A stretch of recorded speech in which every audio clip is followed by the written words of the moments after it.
بسم الله والحمد لله والصلاة والسلام على رسول الله رب اشرح لي صدري ويسر لي أمري واحلل عقدة من لساني يفقه قولي صلی اللہ علیہ وعلی آلہ وصحبہ وسلم۔ عزیزان محترم، السلام علیکم ورحمۃ اللہ وبرکاتہ۔ محترم سامعین، آج الحمدللہ 10واں جمعہ ہے جس میں ہم سیرت النبی صلی اللہ علیہ وسلم کے سلسلے کو اللہ کے فضل و کرم سے، اللہ کی عنایت سے جاری رکھے ہوئے ہیں۔ حضور نبی کریم صلی اللہ علیہ وسلم 25 سال کی عمر میں خدیجہ کا مال تجارت لے کر اور خدیجہ کے غلام میسرہ کو ساتھ لے کر اپنی زندگی کا دوسری مرتبہ جب ملک شام کی طرف سفر کر رہے تھے تو اس سفر میں بھی کئی عجیب و غریب واقعات ہوئے۔ جب محمد مدنی صلی اللہ علیہ وسلم کا سفر شام شروع ہوا تو میسرہ غلام کہتا ہے، واللہ خدا کی قسم میں نے اپنی زندگی میں آج تک محمد جیسا انسان نہیں دیکھا۔ محمد تو غلام کو غلام سمجھتے ہی نہیں تھے، محمد تو میرے ساتھ بیٹھ کر کھانا کھاتے، میرے ساتھ پانی پیتے، سارے سفر میں میرے ساتھ ایسے باتیں کر رہے تھے، ایسے رہ رہے تھے جیسے کہ میں کوئی ان کا بہت قریبی آدمی ہوں۔ بہت محبت کے ساتھ، بہت عزت کے ساتھ محمد میرے ساتھ پیش آتے۔ میسرہ غلام تو سفر کی شروعات سے ہی محمد مدنی صلی اللہ علیہ وسلم کا دیوانہ ہو گیا تھا۔ حضور صلی اللہ علیہ وسلم کا یہ تجارتی قافلہ مکے سے نکل کر جب ملک شام کے قریب پہنچا، یعنی سیریا، لبنان اور فلسطین کی طرف جب پہنچا تو وہاں پر ایک جگہ چرچ کے قریب میں پڑاؤ ڈالے تو اس چرچ میں ایک نیک راہب رہتا تھا۔ راہب کا نام تھا نستورہ۔ وہ نستورہ راہب میسرہ غلام کو پہلے سے ہی جانتا تھا، پہچانتا تھا، کیونکہ مکے کے لوگ تجارت کے لیے جاتے تو اکثر اس چرچ کے قریب میں پڑاؤ ڈالتے، رکتے، تو پہلے سے جان پہچان تھی۔ جب نستورہ نے حضور کو دیکھا تو میسرہ غلام سے پوچھا کہ میسرہ، وہ جو جھاڑ کے نیچے بیٹھے ہوئے ہیں وہ کون ہیں؟ تو میسرہ غلام نے کہا کہ وہ ان کا نام محمد ہے اور وہ مکے کی ایک عزت دار اور مشہور شخصیت ہے۔ تو نستورہ راہب نے میسرہ سے کہا کہ میسرہ، یہ وہ جھاڑ ہے جس کے نیچے عیسیٰ علیہ السلام کے بعد سے آج تک کسی نے نہیں بیٹھا۔ یہ سن کر میسرہ بھی حیران ہو گیا اور یہ نستورہ راہب فوراً اپنے چرچ کی طرف بھاگا، دوڑا اور اپنی کتاب لے کر آیا اور کتاب کھول کر اس میں آخری نبی کی نشانیوں کو پڑھنے لگا اور حضور کو دیکھنے لگا۔ نشانیوں کو پڑھتے جاتا اور حضور کو دیکھتے جاتا، پڑھتے جاتا، حضور کو دیکھتے جاتا، یہاں تک کہ ساری نشانیاں جب صحیح نکلی تو میسرہ غلام سے کہا کہ میسرہ، یہ تو اس امت کے نبی ہیں اور بہت جلد ان پر وحی اترنے والی ہے۔ پھر جب یہ قافلہ یہاں سے آگے بڑھا اور ملک شام کے بازار پہنچا تو کاروبار کے دوران نبی کریم صلی اللہ علیہ وسلم سے ایک شخص کہہ رہا تھا کہ میں آپ کے مال پر اس وقت یقین کروں گا جب آپ میرے سامنے لات اور عزا کی قسم کھا کر اپنا مال بیچو گے۔ یہ لات اور عزا تو کفار اور مشرکین کے بڑے بتوں کے نام تھے اور لوگوں کی عادت تھی اس وقت کہ اپنے مال کو بیچنے کے لیے، کاروبار کرنے کے لیے لات اور عزا کی قسمیں کھاتے تھے۔ جب خریدار خالی ہاتھ واپس لوٹ جاتا تو کسٹمر کے پیچھے پیچھے دوڑتے اور اس سے کہتے کہ تمہیں لات اور عزا کی قسم، میرے مال میں کوئی دھوکہ نہیں ہے، میرا مال خرید لو۔ اور جب وہ شخص حضور سے کہہ رہا تھا قسم کھانے کے لیے تو حضور نے فرمایا، میں نے کبھی لات اور عزا کی قسم نہیں کھائی، میں جب بھی ان کے سامنے سے گزرتا ہوں تو اپنا منہ پھیر لیتا ہوں. مجھے تو یہ لات اور عزا اور ان جیسے سارے بتوں سے سخت نفرت ہے, تو میں تمہارے سامنے لات اور عزا کی قسم نہیں کھا سکتا. تمہیں اگر میرا مال پسند آتا ہے تو ویسے ہی لے لو, یا پھر اگر پسند نہیں آتا یا بھروسہ نہیں ہوتا تو پھر آگے جاؤ اور کسی اور سے مال خرید لو. جب یہ حضور کا جواب سنا تو وہ آدمی بھی میسرہ سے کہنے لگا کہ میسرہ, خدا کی قسم یہ آخری نبی ہے, یہ اللہ کے نبی ہے, یہ اس امت کے نبی ہے, کیونکہ ان کی ساری عادتیں ہماری آسمانی کتابوں میں لکھی ہوئی ہے. تو بہرحال خدیجہ کا جو مال تجارت لایا گیا تھا وہ ختم ہو گیا, وہ سارا کا سارا بک گیا, اور ہمیشہ سے اس بار پروفٹ بھی زیادہ ہوا, منافع بھی زیادہ ہوا. میسرہ غلام بھی خوش ہو گیا کہ اس بار ہمیں فائدہ بھی زیادہ ہو گیا ہے. جب قافلہ واپسی کے لیے تیاریاں کر رہا تھا تو حضور صلی اللہ علیہ وسلم نے میسرہ غلام سے فرمایا کہ ہمیں جو کاروبار میں فائدہ ہوا ہے, جو منافع ہم کمائے ہیں, جو پیسے کمائے ہیں, وہ پیسے لے کر خالی ہاتھ مکہ واپس کیوں جائیں؟ ہم یہاں سے کچھ اور مال خرید لیتے ہیں اور مکہ جا کر بیچ دیں گے, جس کی وجہ سے ہمیں ڈبل پروفٹ ہو جائے گا.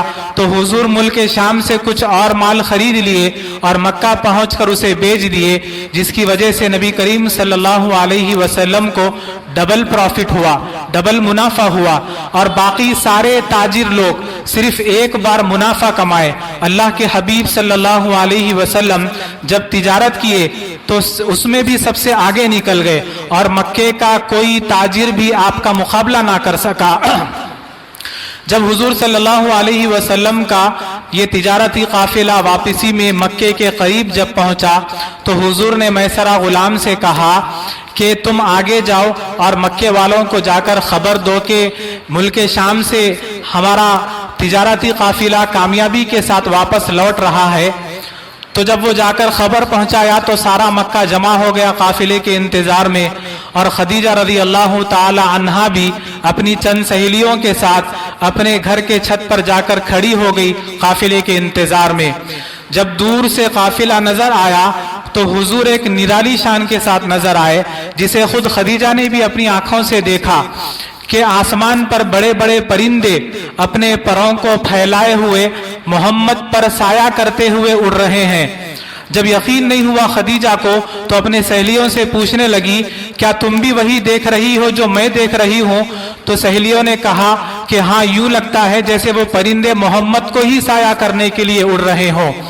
جب قافلہ مکہ پہنچ گیا تو حضور خدیجہ کو سارا حساب کتاب بتلا دیے.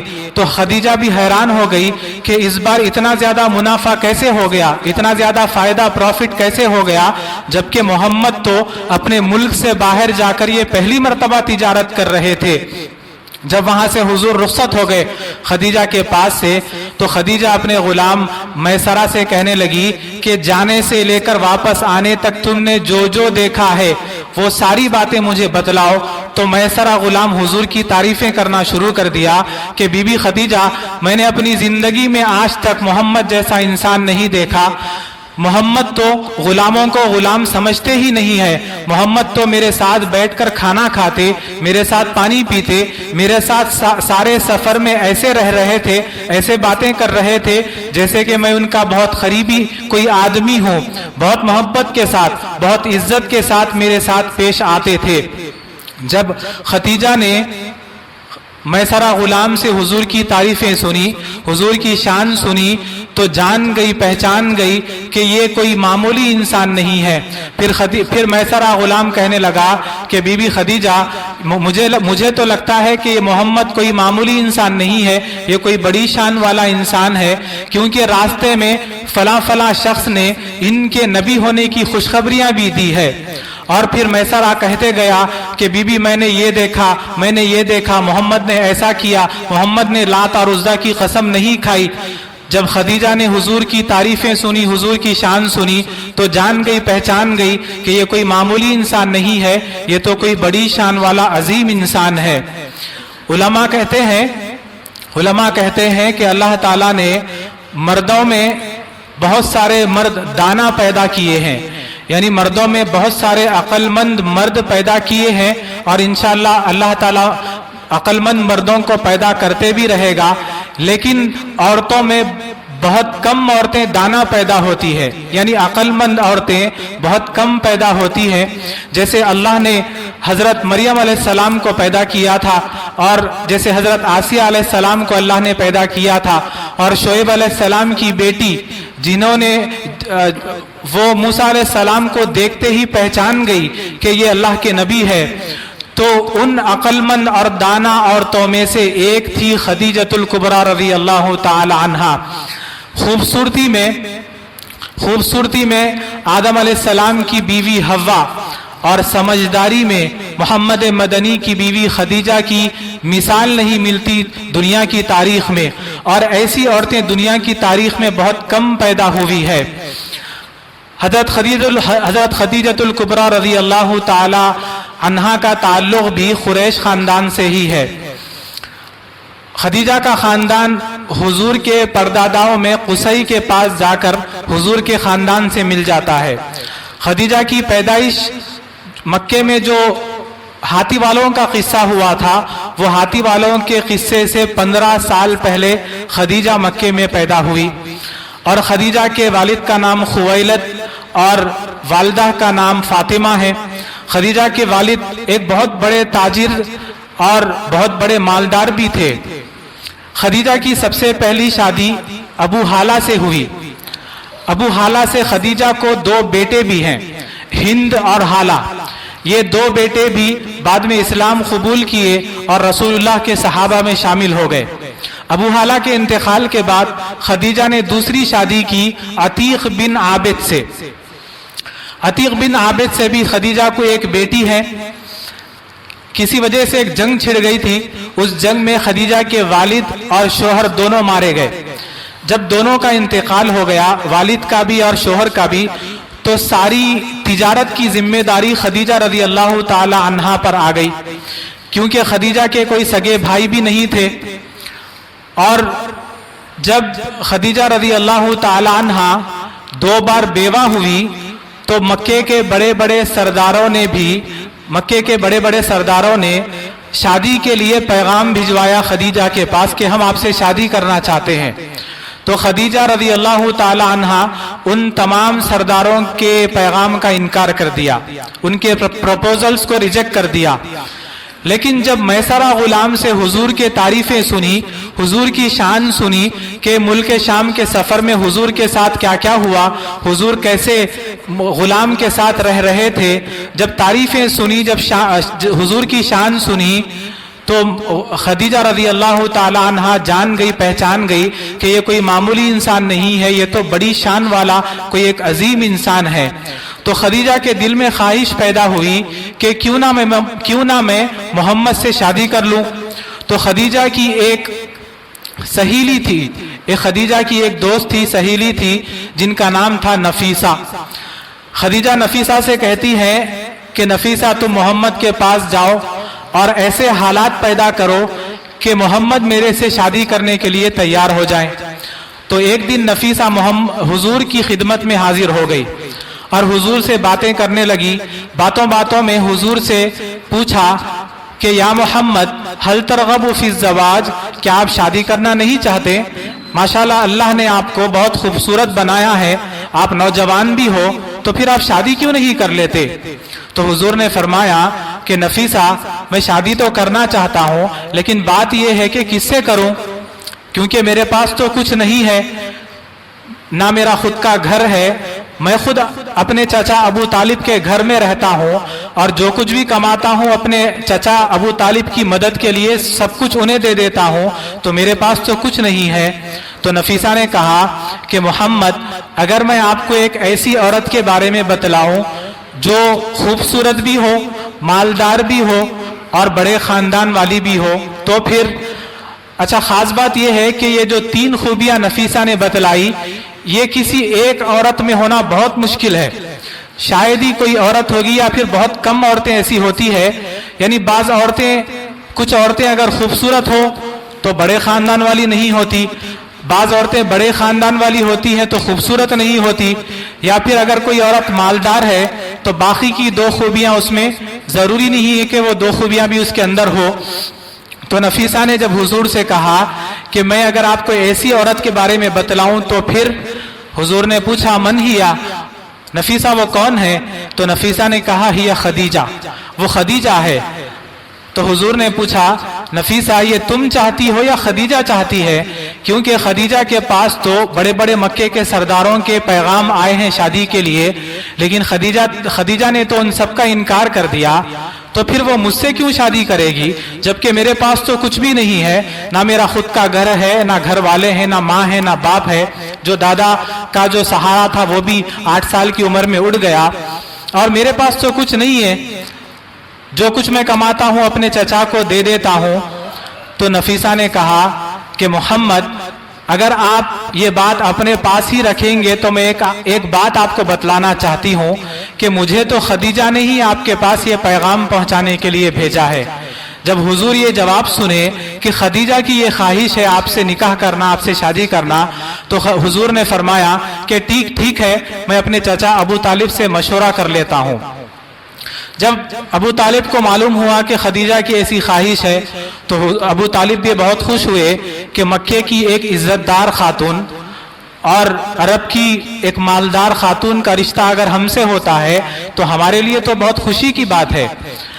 تو ابو طالب حضور کا رشتہ لے کر خدیجہ کے چچا عمرو بن اسد کے پاس تشریف لے گئے. جب عمرو بن اسد نے یعنی خدیجہ کے چچا نے جب رشتے کی بات سنی تو انہوں نے بھی خوشی کا اظہار کیا. وہ بھی بہت خوش ہوئے کہ ہمارے لیے عزت والی بات ہے کہ اتنے بڑے خاندان میں رشتہ ہو، اور خدیجہ کا محمد جیسی ہستی سے جو کہ ایک عزت دار اور مکے کی مشہور شخصیت ہے ان سے اگر رشتہ ہوتا ہے تو ہمارے لیے تو یہ شرف والی بات ہے، عزت والی بات ہے. تو خوش ہوئے. شادی کی ایک تاریخ فکس ہو گئی اور یہ ساری خبر نفیسہ خدیجہ کو آ کر سنائے تو خدیجہ کہتی ہیں کہ وہ دن میری زندگی کا سب سے بڑا دن تھا، کیونکہ خدیجہ کو حضور سے جڑنے کی ایک روحانی خوشی تھی. بہرحال شادی کی تاریخ فکس ہو گئی. شادی کے دن نبی کریم صلی اللہ علیہ وسلم اپنے دونوں چچاؤں کے ساتھ حضرت ابو طالب اور سیدنا حمزہ کے ساتھ اور کچھ قبیلہ قریش کے لوگوں کے ساتھ خدیجہ کے گھر تشریف لائے. تو خدیجہ کی طرف سے خدیجہ کے چچا عمرو بن اسد اور خدیجہ کے چچیرے بھائی ورقہ بن نوفل نے حضور کا استقبال کیا. ابو طالب نے خطبہ نکاح پڑھا اور خدیجہ کے مہر میں رسول اللہ نے 20 اونٹ دیے. ابو طالب کے نکاح کے بعد ورقہ بن نوفل جو آسمانی کتابوں کے ایک بہت بڑے عالم تھے، جو خدیجہ کے چچیرے بھائی ہیں، انہوں نے حضور کی تعریف میں خطبہ پڑھا. اس کے بعد خدیجہ سے کہا کہ خدیجہ میری نظر میں دنیا کی تاریخ میں اگر کوئی سب سے زیادہ خوش نصیب عورت ہے تو وہ تم ہو. یہ سن کر خدیجہ بھی خوش ہو گئی اور خدیجہ کو حضور سے شادی کرنے کی اتنی خوشی تھی کہ خدیجہ نے اپنے سارے غلام آزاد کر دیے تاکہ یہ شادی ان کے لیے ایک یادگار بن جائے. حضرت سیدہ طیبہ طاہرہ خدیجۃ الکبریٰ رضی اللہ تعالی عنہا یہ وہ شخصیت ہے جو سب سے پہلے ایمان لائی ہیں، سب سے پہلے اسلام قبول کی ہیں. ابو بکر تو مردوں میں سب سے پہلے اسلام لائے ہیں، لیکن ابو بکر سے بھی پہلے اسلام قبول کرنے والے خدیجہ رضی اللہ تعالی عنہا ہے، اور یہ مومنین کی سب سے پہلی ماں بھی ہے اور اسلام کی سب سے پہلی محسنہ بھی ہے. خدیجہ کے اسلام پر بہت سارے احسانات ہیں. ایک مرتبہ نبی کریم صلی اللہ علیہ وسلم مکہ سے باہر نکلے. مکے کے باہر تو پہاڑیاں اور وادیاں ہی ہیں، تو جب ان پہاڑیوں اور وادیوں کی طرف حضور ایک مرتبہ جب گئے تو حضور دیکھے کہ ایک وادی میں ایک قافلہ آ کر پڑاؤ ڈالا ہوا ہے اور وہ قافلے والوں کا بہت برا حال ہے. بھوک کی وجہ سے ان کے جسم سوکھ کر کانٹا بنے ہوئے ہیں اور جسم پر صحیح سے کپڑے بھی نہیں ہیں. حضور کو بہت تکلیف ہوئی، دکھ ہوا، اور جب گھر واپس آئے تو بہت غمگین ہو کر اپنی چادر اوڑھ کر لیٹ گئے. خدیجہ نے یہ بات کو محسوس کر لیا تو حضور کے پاس آئے اور آ کر پوچھے کہ کیا بات ہے، آپ پریشان لگ رہے ہو، کیا ہوا ہے؟ تو حضور نے وہ قبیلے والوں کے بارے میں بتلایا کہ وہ قبیلے والے ایسے مجبور ہے، ان کو کھانے کے لیے روٹی بھی نہیں ہے ان کے پاس، اور پہننے کے لیے کپڑا بھی نہیں ہے، اور میں ان کی کچھ بھی مدد نہیں کر سکا، کیونکہ حضور کے پاس تو کچھ تھا نہیں، جو کچھ دولت تھی وہ تو خدیجہ کی تھی، حضور کی اپنی ذاتی دولت تو کچھ نہیں تھی۔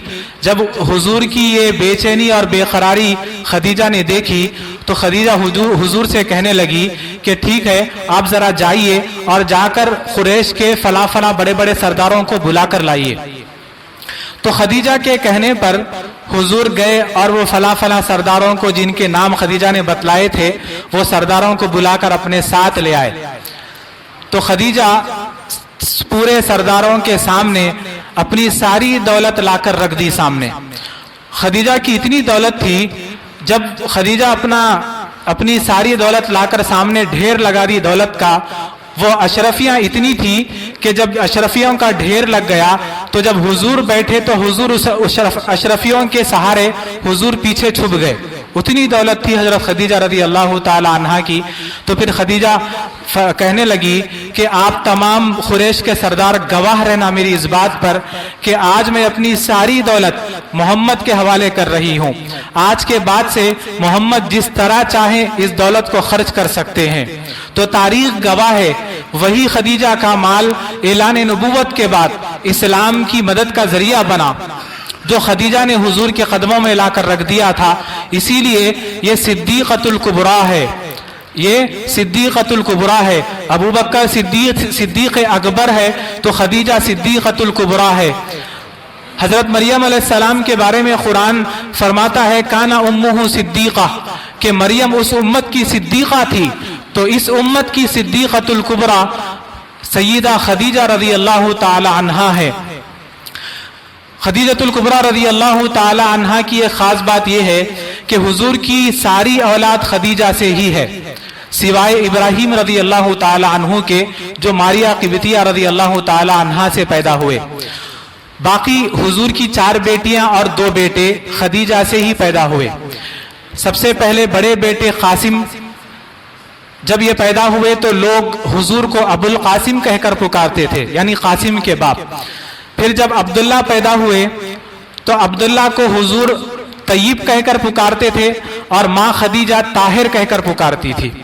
اور 4 بیٹیاں سیدہ زینب، سیدہ رقیہ، سیدہ ام کلثوم، سیدہ فاطمہ رضی اللہ تعالی علیہن اجمعین۔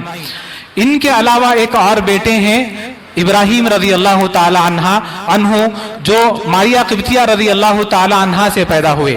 یہ ماریہ قبطیہ رضی اللہ تعالی عنہا الیگزینڈریا سے آئے تھے، جو ایجپٹ کا دوسرا بڑا شہر ہے۔ الیگزینڈریا کے بادشاہ کی طرف سے حضور کو ہدیے کے طور پر ماریہ قبطیہ رضی اللہ تعالی عنہا کو پیش کیا گیا تھا۔ حضور کی زندگی سے جڑنے کے بعد خدیجہ رضی اللہ تعالی عنہا کا روحانی مقام مرتبہ جو بڑھ گیا، ان کو جو روحانی مقام مرتبہ ملا، ہم اس حدیث سے اس کا اندازہ لگا سکتے ہیں۔ حضرت سیدنا ابو ہریرہ رضی اللہ تعالی عنہ کہتے ہیں کہ ایک مرتبہ جبرائیل علیہ السلام حضور کی خدمت میں حاضر ہوئے اور جبرائیل کہنے لگے کہ یا رسول اللہ، خدیجہ آپ کے پاس آپ کے لیے کھانا لے کر آ رہی ہے، تو جب وہ آپ کے پاس آ جائے تو آپ خدیجہ کو اللہ کی طرف سے سلام پیش کر دیجئے گا، اور یا رسول اللہ میری طرف سے بھی خدیجہ کو سلام پیش کر دیجئے گا، اور خدیجہ کو اس بات کی بھی خوشخبری دے دیجئے کہ اللہ نے جنت میں خدیجہ کے لیے موتیوں کا ایک محل تیار کر کر رکھا ہے، جس میں نہ تو تھکاوٹ ہوگی نہ شور شرابہ ہوگا۔ سبحان اللہ، خدیجہ کی زندگی پر قربان جاؤں کہ خدیجہ کی زندگی بھی کیا زندگی ہے کہ ان کی زندگی پر اللہ اور فرشتے سلام بھیج رہے ہیں۔